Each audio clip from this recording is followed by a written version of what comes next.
the Lucknow bench of the Allahabad High Court has pulled up the state government of Uttar Pradesh on the doctor strike issue.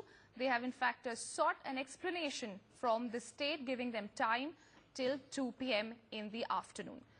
In fact, that's the latest that we're getting to. Lucknow bench of the Allahabad High Court pulling up the state government on the doctor strike that had in fact brought the medical services in the state to a complete halt.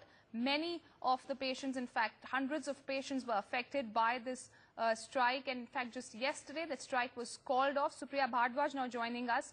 Supriya, what's the latest? Well, the latest is that though Samajwadi Party Supremo Mr. Mulayam Singh has in a way bought peace with the strike with the doctors, but now we are seeing that the situation is still not back to normal.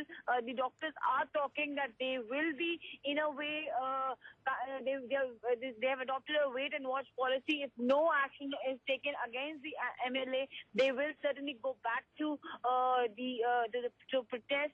And at the same time, now High Court has also pulled them for handling the issue not in a proper fashion. So still the trouble is far over when it comes to Akhilesh's government in Uttar Pradesh. And what has happened has not gone down well with the doctors, with the Indian Medical Association. And still we are seeing that the doctors have said, the Indian Medical Association, people are saying that they are going to continue strike in case no action is taken against the MLA and his goons. Certainly there was some action taken against the cops. Some of them were suspended, some of them were transferred. But right now it's a wait and watch policy when it comes to the doctors. At the same time, the Samajwadi Party getting pulled up by the High Court. Back to you. All right, Supriya Bhardwaj, many thanks for joining us and getting us those details from Lucknow. Let's move on.